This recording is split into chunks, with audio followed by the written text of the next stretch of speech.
The call came on December 18th, while I was in a board meeting discussing our Q4 projections. I let it go to voicemail. When the meeting ended at 4:30 p.m., I saw 3 missed calls from my younger sister Rachel and a text that read, "Call me Ihi. About Christmas." I stepped into my corner office, 14th floor of Boston Medical Center's research tower, and called back. "Finally," Rachel answered, irritation sharp in her voice. "I've been trying to reach you for hours. I was in a board meeting." "What's going on?" "It's about Christmas Eve. Mom and Dad's annual party." She paused. "We need you to skip it this year."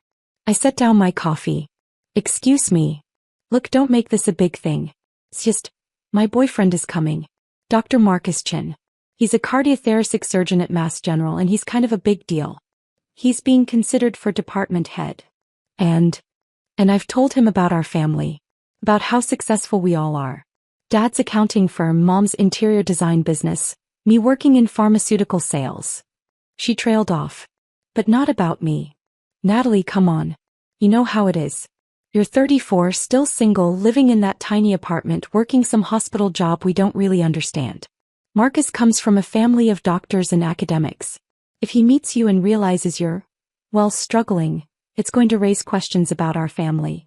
I looked at the wall across from my desk. At the framed Fortune magazine cover, "The Future of Healthcare Technology. Meet Dr. Natalie Morrison, 32, whose AI platform is saving lives." At the Incorporated magazine, Innovator of the Year Award. At my credentials. MD from Johns Hopkins, MBA from Wharton, PhD in biomedical engineering from MIT. "What exactly did you tell Marcus about me?" I asked quietly. "I said you work at a hospital in an administrative role. Which is technically true, right? You do work at BMC. Rachel. Please, Nat. This is important to me. Marcus is the one. I can feel it. His family is hosting us for New Year's and I need everything to be perfect before then. Having you at Christmas with Mom asking you those pitying questions about your job and Dad making awkward comments about you still renting, it would ruin the image I've built." I heard rustling on the line, then my mother's voice joined. "Natalie, honey," Rachel put me on speaker. "Your father's here too." "Great." Mom's tone turned pleading. "Sweetheart, we're not trying to hurt you. We just want Rachel to have her moment. You understand, don't you? She's finally found someone wonderful and we don't want anything to complicate things." "By anything, you mean me." "That's not what we're saying," Dad interjected. "We're just thinking about first impressions. Marcus is very accomplished and Rachel wants to present our family in the best light. Maybe it's better if you sit this one out just this year. We'll do something special together after the holidays, just the 4 of us." I closed my eyes. "So you're all agreeing that I'm too embarrassing to attend my own family's Christmas?" "Don't be dramatic," Rachel snapped. "We're trying to be practical. You've always been the sensitive one, making everything about you." I said okay. Silence. You're okay with this?" Mom sounded surprised. "You've made your position clear. I won't attend Christmas Eve. Is there anything else?" "Well, so, thank you for understanding, sweetheart. We'll make it up to you, I promise." I hung up without responding. My assistant David knocked and poked his head in. "Dr. Morrison?" Dr. Chen from Mass General just confirmed his consultation appointment for the 27th. He's evaluating our cardiac monitoring AI for his department. I looked up sharply. "Dr. Marcus Chen? Cardiothoracic surgery." David checked his tablet. "That's him. Apparently he heard about our platform at the American Heart Association conference and wants to see a demo. The chief specifically requested you handle this one personally. Says Chen could bring the entire Mass General cardiac program into our client base." My hands were steady as I opened my calendar. "What time?" 2 p.m. on December 27th. "I've blocked your afternoon." "Perfect. Thank you, David." After he left, I pulled up Dr. Marcus Chen's profile. Harvard Medical School, top of his class. Cardiothoracic surgery residency at Johns Hopkins. Published extensively on minimally invasive cardiac procedures. Currently being considered for chief of cardiothoracic surgery at Mass General at age 37. Impressive credentials. He had no idea he was dating the sister of the woman whose technology he was coming to evaluate. The woman his girlfriend had deemed too embarrassing to meet. Growing up, I was always the weird one. Rachel was 2 years younger, bubbly and social, the daughter who brought home cheerleading trophies and prom queen crowns. She'd majored in communications, went into pharmaceutical sales, made a comfortable living, and lived in a trendy apartment in Cambridge that our parents helped her afford. I'd been the awkward kid who spent weekends in the library, who got a full scholarship to MIT at 16, who graduated with a triple major at 19. While Rachel was pledging sororities, I was publishing research papers. While she was dating football players, I was in medical school. My parents had never quite known what to do with me. "You're so serious all the time," Mom would say. "Can't you just relax and enjoy life like your sister?" Dad's version: "Not everyone needs 3 degrees, Natalie. Sometimes you need to know when enough is enough." I'd completed my MD at Johns Hopkins at 24. Then a PhD in biomedical engineering at MIT. Then an MBA at Wharton while working as a trauma surgeon at Boston Medical Center. At 28, I'd burned out completely. I'd been in the ER for 36 hours straight when I lost a patient, a 15-year-old girl with an undetected cardiac arrhythmia. Her EKG had looked normal. By the time we realized something was wrong, it was too late. I'd sat in the break room at 4 a.m. staring at her chart thinking, there has to be a better way. That's when I started building CareLink AI. The concept was simple: an artificial intelligence platform that continuously monitored patient vitals, recognized subtle patterns that humans missed, and predicted complications before they became catastrophic. The execution was brutally complex. Algorithms, machine learning, clinical trials, FDA approval, hospital integration. I'd used my savings, $400,000 from surgical work and smart investments, to build the first prototype. 18 months later, we had our first client, a small community hospital in Vermont. Within 3 years, we had 60 hospitals across 12 states. Within 5 years, we'd prevented over 2,400 documented patient deaths. Last year's revenue, $180 million. Current company valuation, $3.2 billion. I own 68% of it. Forbes had called me the surgeon who's saving more lives outside the OR than she ever could inside it. Fortune had profiled our AI platform as the future of preventive healthcare. The New England Journal of Medicine had published our outcomes data showing a 34% reduction in unexpected patient mortality at hospitals using our system. My family had no idea. When they asked about my work, I said, I work in healthcare technology at BMC, and changed the subject. When they saw my modest 2-bedroom apartment in Jamaica Plain, I didn't mention the $6.2 million penthouse I owned in Back Bay as an investment. When they assumed I was struggling financially, I didn't correct them. I wasn't hiding out of shame. I was conducting an experiment. Would they value me without the validation of success? Would they treat me with respect when they thought I was ordinary? The answer apparently was no. The week after Rachel's call, I threw myself into preparing for the Chen consultation. He's bringing his department head and 2 attending physicians, David informed me during our prep meeting. They want to see live demos, case studies, and integration timelines. Mass General would be our biggest client to date. 43 surgeons, 200 residents, nearly 1,000 beds. What's Chen's specific interest? Cardiac monitoring for postoperative patients. He's concerned about sudden complications in the first 72 hours after surgery.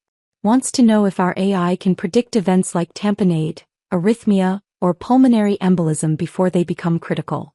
I smiled. We have documented cases from Stanford and Mayo Clinic. Pull those files. The irony wasn't lost on me. Chen wanted technology to save his patients' lives. My technology, built by the woman his girlfriend considered too unsuccessful to meet. On December 23, Rachel posted photos from her Christmas shopping trip on Instagram. Designer bags, expensive restaurants, captions about treating myself before the big family celebration. On December 24, Christmas Eve, she posted photos from my parents' party. Rachel in a red cocktail dress next to a handsome Asian man in a tailored suit. Caption: introducing my brilliant surgeon to the family. Best Christmas ever. Christmas tree red heart. The comments poured in. Aunts and cousins gushing about what a perfect couple they made. Friends congratulating Rachel on finally finding someone at her level. I screenshot every single post for my records. That evening, while my family celebrated without me, I had Christmas dinner with my executive team and their families. My CTO, Dr. James Rodriguez, had invited me to his home in Brookline. His wife made arroz con pollo. His 3 kids showed me their science fair projects. We talked about the future of predictive medicine, about dreams of preventing death before it happened, about building something that mattered. It was the best Christmas I'd had in years. December 27th arrived cold and bright. I got to my office at 6 a.m., reviewing every detail of the presentation. Our conference room on the 14th floor had a view of the Boston skyline. I'd arranged for our head of clinical integration to present case studies, our chief medical officer to discuss outcomes data, and our chief technology officer to demonstrate the AI platform live. But I'd insisted on doing the introduction personally. At 1:45 p.m. David knocked. Dr. Morrison, the Mass General team is here. Dr. Chen, Dr. Patricia Williams, she's the chief of surgery, and 2 attending physicians. Send them to conference room A. I'll meet them there in 5 minutes. I straightened my white coat, checked that my credentials were visible on the wall, MD, PhD, MBA, and walked to the conference room. Through the glass wall I could see them. Dr. Williams, a distinguished woman in her 60s. 2 younger attendings both taking notes. And Marcus Chen, tall and confident in scrubs and a white coat, gesturing animatedly as he explained something. He looked exactly like his photos. Handsome, polished, the kind of person who'd never been told no. I pushed open the door. Good afternoon. I'm Dr. Natalie Morrison, founder and CEO of CareLink AI. Welcome to Boston Medical Center. Dr. Williams stood immediately, extending her hand. Dr. Morrison, it's an honor. I've been following your work for 2 years. The mortality reduction data from your Stanford trial was extraordinary. Thank you. We're excited to discuss how CareLink could benefit Mass General's patients. I shook hands with the 2 attendings, then turned to Marcus. He was staring at me, hand extended, his expression polite but slightly puzzled. Dr. Chen, I said, gripping his hand firmly. Welcome. I understand you're particularly interested in postoperative cardiac monitoring. Yes. Thank you for meeting with us, Dr. Morrison. His voice was uncertain, like he was trying to place me. We sat. I gestured to the screen behind me where our company logo appeared. CareLink AI with our tagline, predicting complications. Saving lives. Before we begin the technical presentation, let me give you some context about CareLink's development. I spoke for 10 minutes about my background. Trauma surgeon turned engineer, the patient I'd lost, the technology I'd built in response. I showed them our FDA approval documentation, our clinical trial results, our client hospitals. Marcus was taking notes, but I caught him glancing at me repeatedly, his expression growing more confused. Then Dr. Williams said something that changed everything. Dr. Morrison, I have to ask. I thought I read somewhere that you have family in Boston. Is that right? I do. My parents live in Newton and my younger sister lives in Cambridge. What does she do? Pharmaceutical sales. Marcus's pen stopped moving. Pharmaceutical sales, he repeated slowly. Your sister works in pharmaceutical sales. That's correct. He set down his pen. His face had gone pale. What's your sister's name? I met his eyes directly. Rachel Morrison. The room went absolutely silent. Marcus stood up so abruptly his chair rolled backwards. You're Rachel's sister. Rachel's sister Natalie.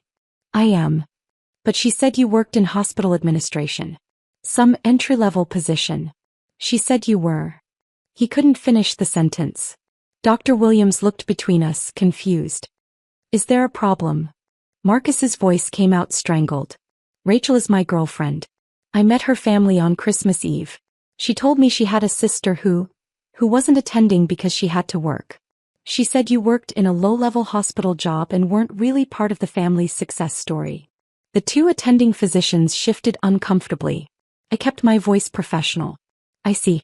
Dr. Chen, I want to assure you that your relationship with my sister has no bearing on this consultation. You're here to evaluate technology that could benefit your patients. That's all that matters. You're the CEO, he said faintly. You founded this company. You're the woman on the Fortune magazine cover. I am. Rachel said she told me you were struggling. That you lived in a tiny apartment and worked some job nobody in the family understood. That's why you weren't at Christmas. She said having you there would give you the wrong impression of her family, I finished. Yes, I'm aware of her reasoning. Dr. Williams cleared her throat. Perhaps we should reschedule this meeting. That won't be necessary, I said calmly. Dr. Chen, I understand this is awkward. But you came here to evaluate whether CareLink AI can help your postoperative cardiac patients. Can we focus on that? Marcus sank back into his chair. His hands were shaking. I need to call Rachel. You can call her after the meeting. Right now, I have 3 of Mass General's top physicians in this room, and I'd like to show you technology that could save lives. Unless you'd prefer to leave. He stared at me, then at Dr. Williams, then back at me. No, he said finally. No, I want to see the presentation. For the next 90 minutes, I walked them through everything. Case studies showing our AI predicting cardiac tamponade 47 minutes before clinical symptoms appeared. Data from Mayo Clinic demonstrating a 41% reduction in postoperative pulmonary embolisms. Live demonstrations of our platform identifying subtle arrhythmias that wouldn't be caught until the next scheduled EKG. Marcus asked sharp, intelligent questions. He was a good doctor, I could see that. He cared about his patients, understood the technology, recognized its potential. But every few minutes his eyes would drift to the wall behind me, where the Fortune magazine cover hung in a frame. My face, younger but unmistakable, with the headline, Healthcare Tech CEO of the Year, the surgeon who built an AI to save lives. When the presentation ended, Dr. Williams was beaming. This is exactly what we need. Dr. Morrison, I'd like to move forward with a pilot program immediately. 40 beds in our cardiac ICU 3-month trial, with the goal of full integration if outcomes match your data. We can have a proposal to you by Friday. Excellent. She stood, shaking my hand warmly. This has been one of the most impressive presentations I've seen. Your parents must be incredibly proud. The room temperature dropped 10 degrees. I smiled politely. I'm sure they would be if they knew what I did for a living. Dr. Williams blinked. They don't know. It's complicated. Family dynamics often are. I turned to Marcus. Dr. Chen, thank you for bringing this opportunity to us. I look forward to working with Mass General. He stood, his face a mixture of shock, shame, and something else I couldn't identify. Dr. Morrison, could we speak privately? Just for a moment. I glanced at Dr. Williams. She nodded and ushered the other attendings out, murmuring about giving us a moment. When the door closed, Marcus turned to me, his composure cracking. I need to understand what's happening. Rachel specifically told me you weren't at Christmas because you'd be embarrassed. That you worked some low-level job and she was protecting you from meeting me because my family is accomplished, and it would make you feel bad about yourself. Is that what she told you? Yes. And now I find out you're a Fortune 500 CEO with 3 degrees and a company worth billions? That you've saved thousands of lives? What the hell is going on? I leaned against my desk. Marcus, what's going on is that my sister decided I was an embarrassment to her. That having you meet me would ruin the image she'd built of our family being successful. She asked me to skip Christmas and I agreed. But you're more successful than anyone in your family. I'm aware. Then why didn't you tell her? Why didn't you tell any of them? I met his eyes. Because I wanted to see if they'd value me without the success. If they'd treat me with basic decency when they thought I was ordinary. And they showed me they wouldn't. Marcus sank into a chair. Oh my God. For the record, Marcus, I don't hold this against you. You trusted your girlfriend's description of her family. That's reasonable. But you should probably ask yourself why she felt the need to lie about her own sister. His phone started buzzing. He pulled it out. It's Rachel. She's calling over and over. You should answer. I'm sure she's seen the Mass General calendar and realized where you are right now. He stared at his phone, then at me. What should I tell her? The truth. That you met her sister. That her sister is not what she described. And that you have some serious questions about why she lied to you. She's going to lose her mind. Probably. He stood, running his hands through his hair. Dr. Morrison. Natalie. I don't know what to say. I'm sorry. I should have questioned why you weren't at Christmas. I should have insisted on meeting you. I let Rachel control the narrative and that was wrong. Marcus, you seem like a good man and a good doctor. But you're dating someone who asked me to skip a family holiday because my existence would damage her image. That's something you need to think about. He nodded slowly. I will. And regardless of what happens with Rachel, I meant what I said in there. Your technology is incredible. Mass General needs this. Then we'll work together professionally. What happens with my family is irrelevant. He left, phone still buzzing in his hand. I made it exactly 40 minutes before my own phone exploded. Rachel's name flashed across the screen. I let it ring through to voicemail. She called again immediately. Then again.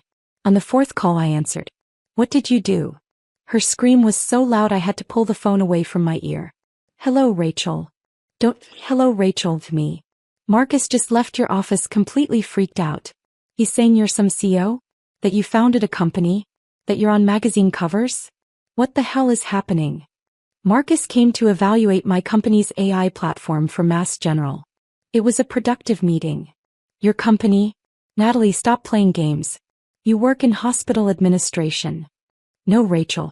I founded and run a healthcare technology company. We provide AI-powered patient monitoring to hospitals. Current annual revenue is $180 million. We employ 312 people. Last month, Goldman Sachs valued us at $3.2 billion. Silence. Then, that's not possible. You live in a crappy apartment. You never have money. You work some boring hospital job. I live in a 2-bedroom apartment in Jamaica Plain because I like the neighborhood. I also own a penthouse in Back Bay worth $6.2 million. I never have money around you because I've watched you borrow from mom and dad for years and never pay it back. And I do work at a hospital, Boston Medical Center, where my company is headquartered. You're lying. I'm not. Google Natalie Morrison CareLink AI and see for yourself. I heard typing, then a sharp intake of breath. Oh my God. It's true. There are articles. Forbes, Fortune. You're on a magazine cover. Several, actually. Why didn't you tell us? Her voice had shifted from anger to something closer to panic. You never asked, Rachel. You decided I was a failure and treated me accordingly. I let you because I wanted to see how you'd treat me when you thought I wasn't successful. That's insane. That's manipulative. Is it? Tell me, Rachel, if you'd known I ran a multi-billion-dollar company, would you have uninvited me from Christmas? Silence. That's what I thought. You sabotaged my relationship. You deliberately met with Marcus to humiliate me. Marcus requested a consultation 6 weeks ago, long before I knew he was your boyfriend. I had no idea who he was until his name appeared on my calendar. Unlike you, I don't structure my professional life around family drama. He's furious with me. He's questioning everything I told him about our family. Maybe you shouldn't have lied to him. I didn't lie. I presented things in a certain way. You do work at a hospital. You do live in a modest apartment. Those aren't lies. You told him I was too embarrassing to meet. That having me at Christmas would give him the wrong impression of our family. That I was struggling and you were protecting me. Those are lies, Rachel. I heard her breathing heavily. Then Mom's voice in the background. Rachel, what's happening? Let me talk to her. Mom wants to talk to you, Rachel said. Of course she does.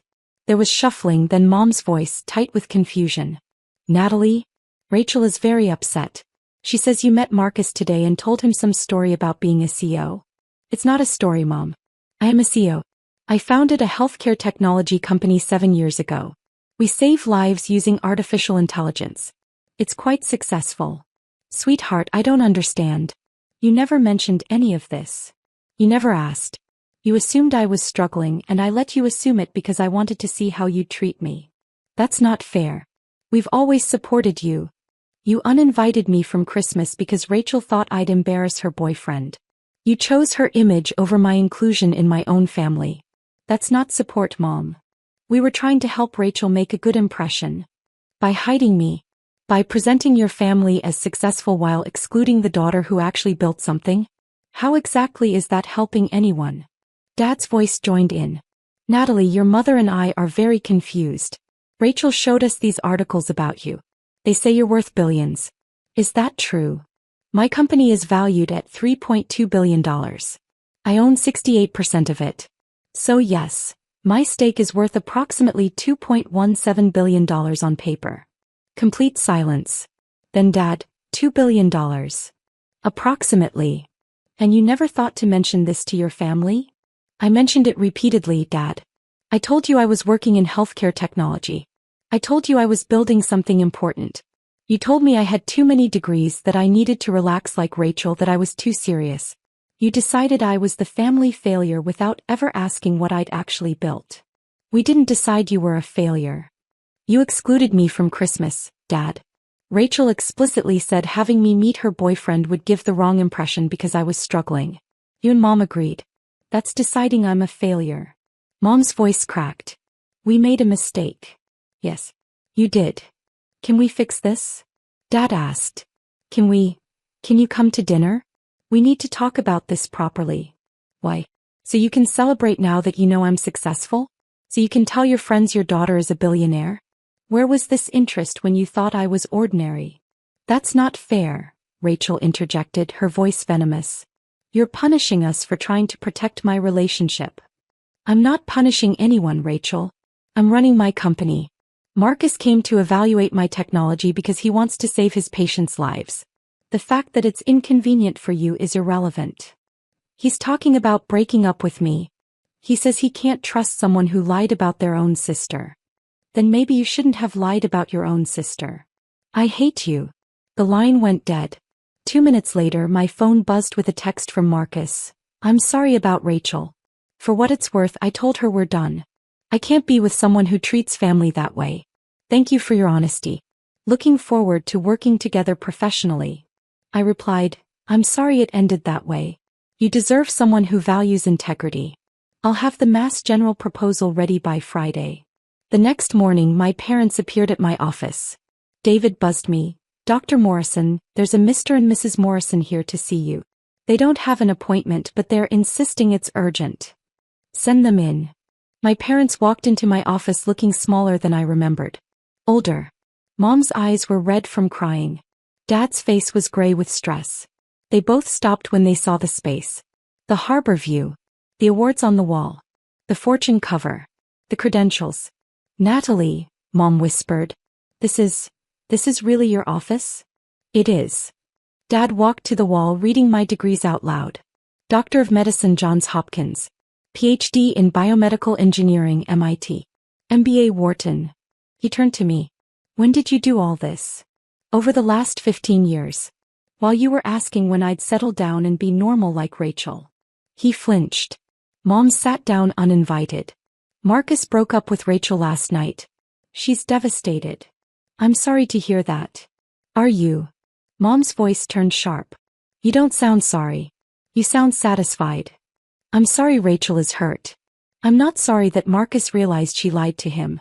Those are two different things. She didn't lie. Dad protested. She just didn't have all the information. She had 12 years to ask for information. He chose not to. She chose to assume I was struggling and to treat me accordingly. I leaned back in my chair. Did you come here for a reason? I have a meeting in 20 minutes. We came to apologize, Mom said quietly. We were wrong. About Christmas. About how we've treated you. About everything. Okay. That's it. What do you want me to say, Mom? Thank you for apologizing after you found out I'm successful? Thank you for valuing me now that I'm someone important. That's not fair. Dad's voice rose. We always valued you. You excluded me from a family holiday because Rachel thought I'd embarrass her. You told me to skip Christmas so I wouldn't give her boyfriend the wrong impression. Those are your exact words. I stood up. You valued the idea of a successful family more than you valued me as a person. We made a mistake, Mom pleaded. Can't you forgive us? Eventually, maybe. But not today. Not when you're only here because you found out I'm worth billions. If Marcus hadn't walked into this office, if he hadn't told Rachel who I really am, you'd still think I was the family failure. You'd still be planning future holidays without me to protect Rachel's image. Dad's shoulders sagged. What can we do to fix this? Figure out whether you want a relationship with me as I actually am, or whether you only want a relationship with the successful version that makes you look good. I checked my watch. Now if you'll excuse me, I have work to do. Natalie. David will show you out. They left without another word. That afternoon I got a text from Rachel. I hope you're happy. You destroyed my relationship and turned mom and dad against me. You've always been jealous of me being the favorite, and now you're using your money to punish us all. I didn't respond. 3 days later, Mass General signed a $24 million pilot program contract. Dr. Williams sent a personal note. Dr. Morrison, thank you for your professionalism during what must have been an incredibly awkward situation. Your integrity speaks volumes. Looking forward to saving lives together. New Year's Eve arrived quietly. I spent it with my executive team at a company celebration in our conference room. We toasted our achievements. 2,400 lives saved in the past year. 300 employees supported. 82 hospitals using our technology. At midnight my phone buzzed. Text from Marcus. Happy New Year, Dr. Morrison. Our pilot program starts Monday. Thank you for giving Mass General this opportunity. Text from Dr. Williams. Thank you for building something that matters. Here's to saving more lives in 2025. Text from Mom. Happy New Year, sweetheart. Your father and I are still hoping to talk when you're ready. We love you. We're sorry. I stared at Mom's message for a long time. Then I typed, Happy New Year, Mom. I need time. But I'm willing to talk eventually. On my terms. Her response came immediately. Anything you need. We'll wait. It wasn't forgiveness. Not yet. But it was a beginning. On January 2nd, Rachel called. I let it go to voicemail. She didn't leave a message. On January 5th, she sent a text. I'm sorry. Really sorry. Can we talk? I replied, not yet. Maybe someday. But not yet. On January 8th, the New England Journal of Medicine published our latest outcomes study. The headline, AI platform reduces hospital mortality by 34%, a multi-center analysis. That evening my parents sent a card to my office. Inside, in Dad's handwriting, we read the article. We're proud of you. We always should have been. We're sorry we didn't ask sooner. Love, Mom and Dad. I put the card on my desk next to the Fortune cover. On January 15th I had coffee with Marcus at a cafe near BMC. How's the pilot going? I asked. Incredible. We've already caught 3 complications your AI predicted before clinical symptoms appeared. 1 patient would have died if we hadn't intervened when we did. He paused. You're saving lives, Natalie. Real lives. That's why I built it. I wanted to apologize again. For not questioning Rachel's story. For agreeing to a Christmas that excluded you. I should have known something was wrong. You trusted your girlfriend. That's normal. I trusted someone who lied about her own sister to make herself look better. That's not normal. He took a sip of coffee. For what it's worth, I told my parents what happened. They were horrified. My mother asked me to invite you to dinner to apologize on behalf of my family for being part of the reason you were excluded. I smiled. That's kind but unnecessary. She insists. She's very traditional about family honor. She feels partially responsible. Tell her I appreciate the gesture. Maybe in a few months. He nodded. Fair enough. As we stood to leave, he said, Rachel reached out last week. Asked if I'd reconsider. What did you say? I said no. I can't be with someone who treats family as disposable when they're inconvenient. That's a character issue, not a misunderstanding. He met my eyes. You deserved better than how they treated you. Thank you for seeing that. Anyone who actually looked would have seen it. After he left, I walked back to my office. The January sun was setting over Boston, painting the harbor in shades of gold and pink. My phone buzzed. Text from David. Dr. Morrison, Johns Hopkins wants to schedule a call. They're interested in implementing CareLink across their entire system. 1,200 beds. I smiled and typed back, schedule it. That night I sat in my penthouse, the one my family didn't know about, looking out over the city. My city. The city where I'd built something that mattered. My phone buzzed one more time. Text from Mom. I know you need space. But I wanted you to know. I told everyone at my book club what you do. Really do. About your company and the lives you've saved. I should have been telling everyone years ago. I should have asked. I'm sorry I didn't. So proud of you. Always have been, even when I didn't show it right. I stared at the message for a long time. Then I replied, "Thank you, Mom. Let's have coffee next week. Just us." Her response was immediate. "I'd love that. I'll be there whenever you say." It wasn't a full reconciliation. The hurt was still too fresh, the betrayal too recent. But it was a door opening slowly. Whether we walked through it together would depend on whether they could learn to value me for who I was, not what I'd achieved. Outside my window, Boston glittered with possibility. Inside my office tomorrow, we'd keep saving lives. And that, more than anything my family could say or do, was enough.